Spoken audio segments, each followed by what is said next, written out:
जिसे खौफ होता है वो आधार कार्ड दिखाता है। हम क्या को दिखाने जाए? हम क्यों दिखाने जाए? हम तो ओरिजिनल हैं।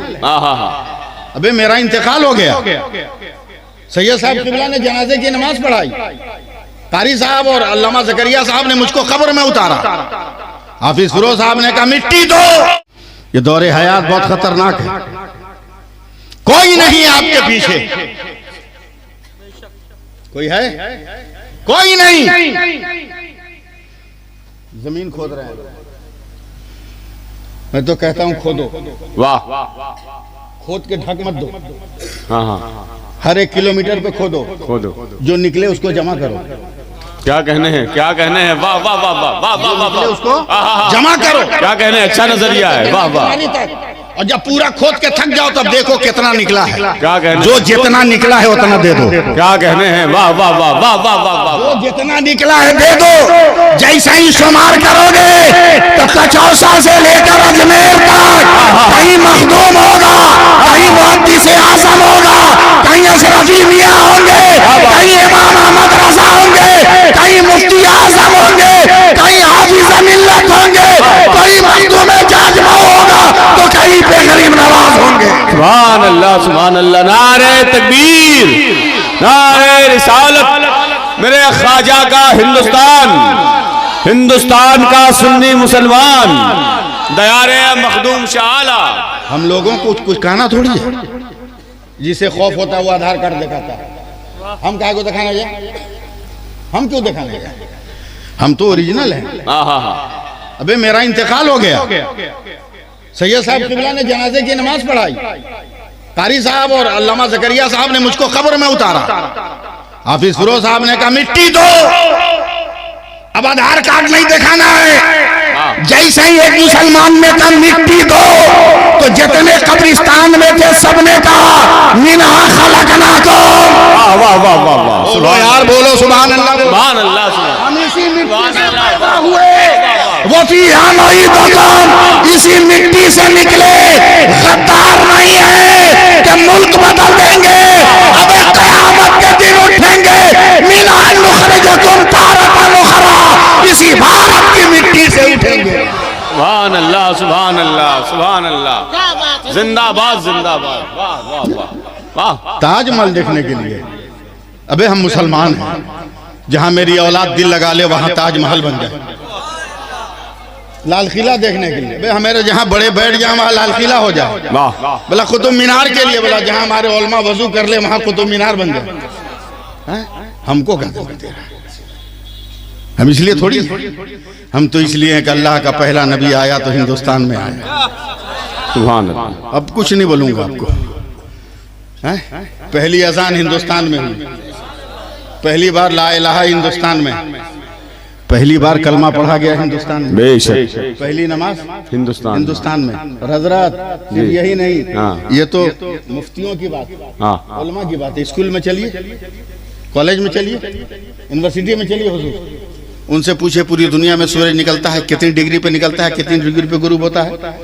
तो साइंस वाला, ज्योग्राफिया वाला, फिजिक्स वाला कहता है मौलाना बांग्लादेश में 35 डिग्री पे तुलू होता है, 71 डिग्री पे गुरूब होता है, पाकिस्तान में 37 डिग्री पे तुलू होता है, 74 डिग्री पे गुरूब होता है, अफगानिस्तान में 45 डिग्री पे तुलू होता है, 88 डिग्री पे गुरूब होता है।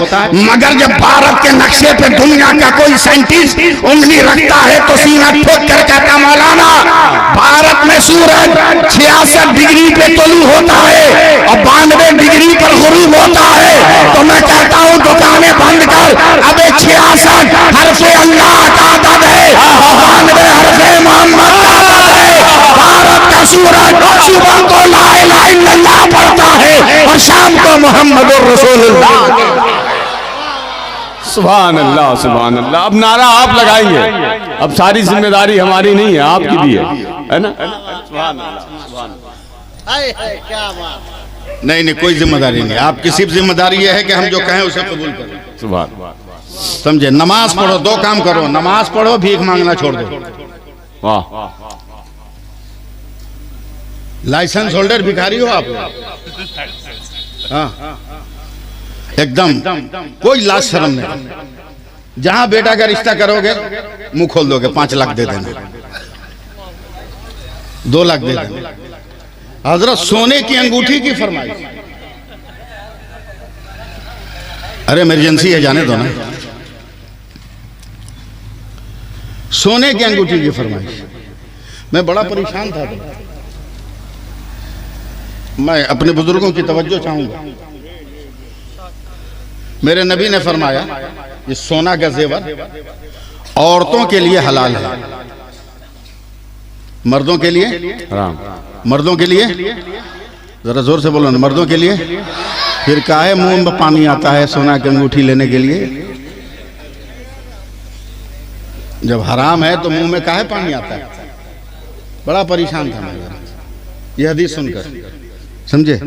आज से 8 साल पहले फ्रांस के एक साइंसदान के हाथ में यह हदीस आ गई। वो वर्ल्ड लेवल पर जो साइंस की लेबोरेटरी है उसमें साइंटिस्टों को उसने यह हदीस सुनाई। चाइना के साइंटिस्ट ने कहा अगर ये मुसलमानों के नबी का वाकई कौल है तो रिसर्च करो, जरूर कोई ना कोई इसमें सदाकत छुपी होगी। समझे। तहकीक शुरू हुई, 3 वर्षों तक तहकीक हुई। उसके बाद दुनिया का हर साइंटिस्ट पुकार उठा, कुर्बान या रसूल अल्लाह तुम पर। सुभान। आप कुछ बोलो ना बोलो, कुर्बान का क्या हुआ? बोला वाह क्या इल्म था मुसलमानों के नबी को। सोना का जेवर पहनने के बाद जिस्म में जो रगड़ होती है उससे ऐसे जरासीम पैदा होते हैं कि पहनने वाले को ऐसी बीमारी होगी जो लाइलाज है। अल्लाह। लाइलाज है। फिर औरतों को हुक्म दिया पहनो, मर्दों को मना क्यों किया?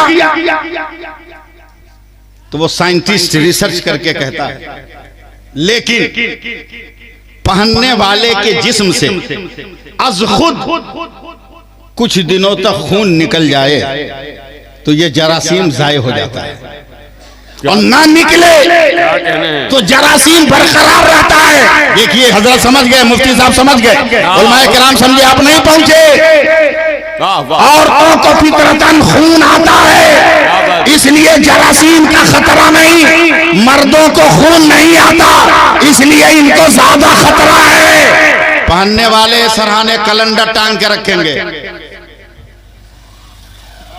बहुत बड़ी बात हम बोल गए। किस महीने में आपको आता है कैलेंडर पे दाग लगा दीजिएगा, वरना पहनना छोड़िए। पहनना छोड़िए। एक साहबी रसूल अंगूठी पहने थे, मेरे नबी की नजर पड़ी सोने की अंगूठी, कहा हराम है। नबी ने अपने हाथ से निकालकर फेंक दिया जमीन पर। नबी चले, सहाबा चले। दूसरे साहबी ने कहा बड़े भाई उठा तो लो। बोला क्यों? बोला जेवर समझ के इस्तेमाल मत करना, माल समझ के रख सकते हो, ये जायज है। बोला नहीं, नबी ने जिसको फेंक दिया उसको नबी का गुलाम उठा नहीं सकता। ये वफादारी थी, हम लोग भूल गए। हम लोग पढ़ो कुरान, पढ़ो कुरान, पढ़ो कुरान, पढ़ो। नबी की सीरत जानना है तो कुरान पढ़ो, नबी की सीरत जाननी है तो कुरान पढ़ो, नबी का कमाल देखना है तो कुरान पढ़, नबी का जमाल देखना है तो कुरान पढ़।